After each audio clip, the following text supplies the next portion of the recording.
Good evening and welcome. Now, the Democratic majority U.S. House of Representatives voted to impeach President Donald Trump this week, charging him with inciting an insurrection on the 6th of January in Washington, D.C., in an attempt to overturn President-elect Joe Biden's election victory. This is what we will be discussing tonight on Voice of America with me, Alison LaGrange, right here on WION. Now, the congressional correspondent, Catherine Gibson, reports on this. 1 week after pro-Trump protesters invaded the U.S. Capitol to overturn the counting of Electoral College votes certifying President-elect Joe Biden's win, House Democrats have the votes to impeach President Donald Trump, charging he incited that riot. Trump on Tuesday disavowed the violence, speaking in public for the first time since the riot. Instead, he blamed opposition Democrats for moving to impeach him a second time. It's really a terrible thing that they're doing. For Nancy Pelosi and Chuck Schumer to continue on this path, I think it's causing tremendous danger to our country, and it's causing tremendous anger. I want no violence. Most Republicans are standing by Trump, but new Republican House Representative Madison Cawthorn, who was at the president's rally just before the riot, says he went too far. He never should have directed that crowd towards the Capitol building because there was a bad outcome was destined at that point. A Senate impeachment trial of Trump would run well past his time in office. President-elect Biden telling reporters that trial does not necessarily delay the work of his administration, including a new COVID aid package. Half day on dealing with the impeachment and half day getting my people nominated and confirmed in the Senate, as well as moving on the package. Catherine Gibson, VOA News, Washington.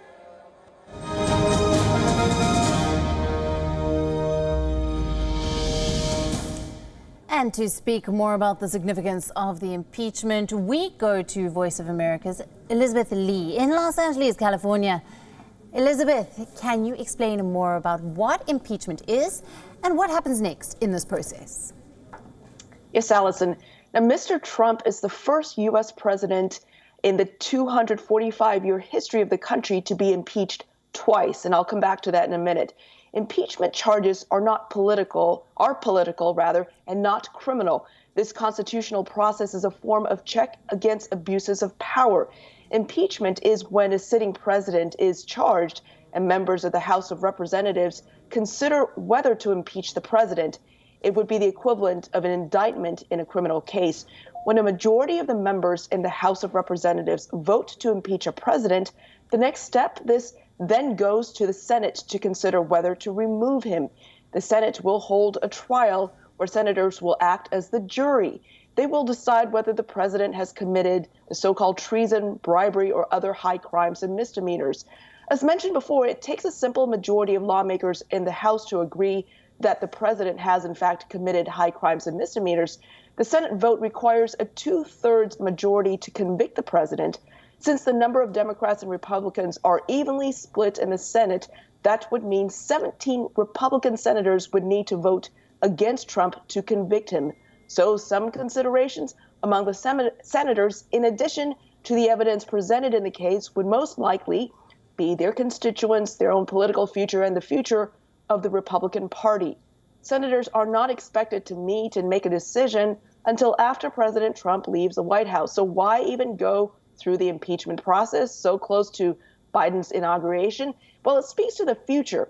If now President Trump decides to run again for president, conviction in an impeachment trial would not automatically disqualify Mr. Trump from running again for president. But if the Senate convicts him, the Constitution allows for another vote to see that Mr. Trump, whether he can run again. That vote would require only a simple majority of senators. There's no precedent for disqualifying a president for future office, and the issue could possibly end up in the Supreme Court if it goes that far. In this week's impeachment proceedings, the final vote in the House, largely along party lines, was 232 to 197. The lawmakers who voted to impeach Trump were Democrats and 10 Republicans. The president was accused of inciting the violence at the Capitol on January 6th during a speech to a rally outside the White House. Following his remarks, people broke into the Capitol, forcing lawmakers to suspend the certification of election results. The building ended up on lockdown, and 5 people died as a result of the assault. This comes after weeks of Mr. Trump claiming the presidential election results was rigged and should not be accepted. Trump's team has filed numerous lawsuits in an attempt to change the results. The majority of the lawsuits failed, and none of them changed the outcome of the election. Democrats say Trump's insistence on the election being fraudulent is what motivated people to storm the Capitol. Mr. Trump released a video this week condemning the violence at the Capitol, saying it has no place in the country. He said violence is not what he stands for, and he has always defended the rule of law. As I mentioned earlier, President Trump has been impeached now twice. He was acquitted by the Senate a year ago in a Senate impeachment case where the House, with no Republican support, impeached Trump for trying to get Ukraine to come up with negative information on Biden leading up to the presidential election. With a second impeachment in just days before President Trump leaves office, it is noteworthy that tech companies are also reacting. The social media platforms Twitter, Facebook, and YouTube have suspended Mr. Trump's accounts. Of course, all this reflective, Allison, of a politically divided and charged environment just before President-elect Biden takes office. Right, Elizabeth. Now, while the senators are dealing with the impeachment, President-elect Joe Biden is planning for his first 100 days in office. What policies is he expected to be tackling? Yes, Allison, the first 100 days have been seen as important because those first few weeks set the stage for how a new president plans to govern in the next 4 years, and in many cases undo previous executive orders. So Biden is starting his presidency with, as we all know, tough domestic challenges with pandemic in the forefront. He'll be working on the continued rollout of vaccines.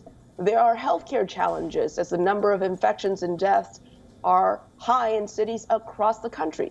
Mr. Biden has said he wants to move as quickly as possible on measures to control the pandemic. There's also the economy. Biden takes office during high unemployment levels because of the pandemic. Small businesses are hurting and closing in the midst of lockdowns in many cities because of high infection rates. President-elect Biden is proposing a $1.9 trillion economic relief package with larger stimulus checks to Americans. Another economic topic in his first 100 days, possibly, Biden has promised to raise taxes for people with high incomes and to raise the corporate tax rate. His tax plan would undo some of Trump's tax cuts, but Biden cannot enact tax policy changes alone. Congress would have to support and vote for a proposal. With that said, Democrats do control both chambers of Congress. Aside from the anticipated domestic agendas, Mr. Biden will have some foreign policy issues to deal with. Just days before the end of the Trump administration, Secretary of State Mike Pompeo made several foreign policy announcements.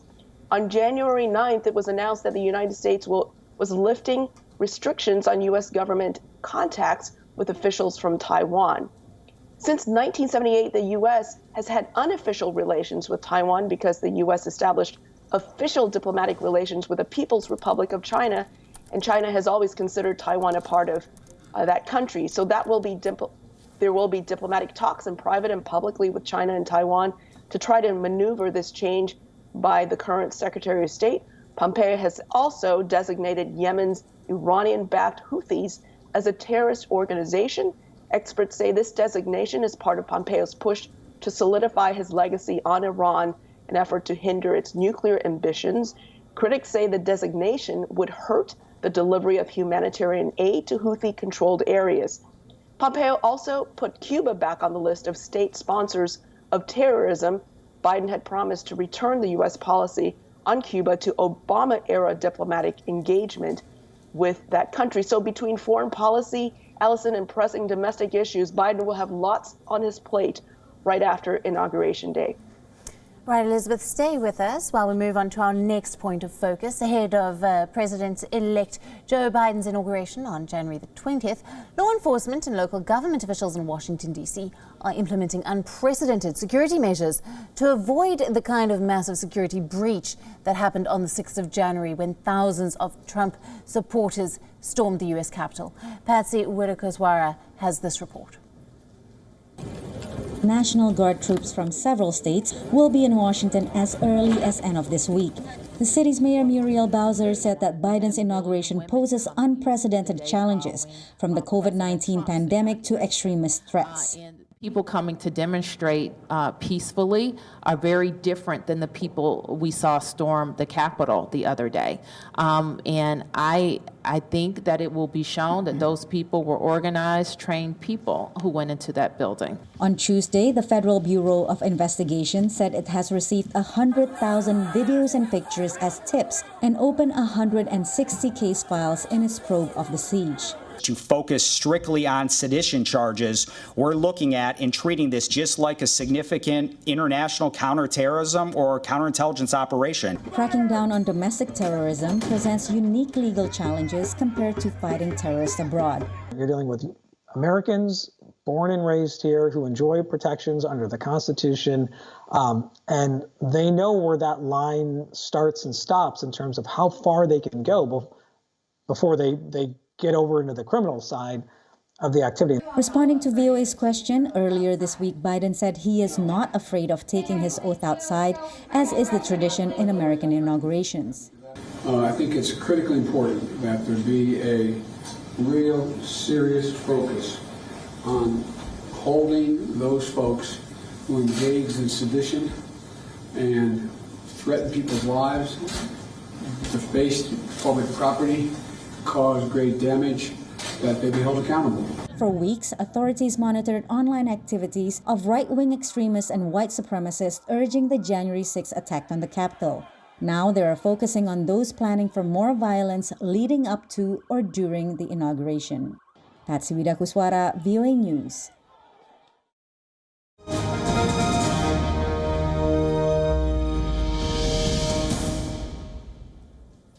Coming back to you, Elizabeth, what more can you tell us about the potential threats surrounding inauguration and the security measures in Washington leading up to Inauguration Day?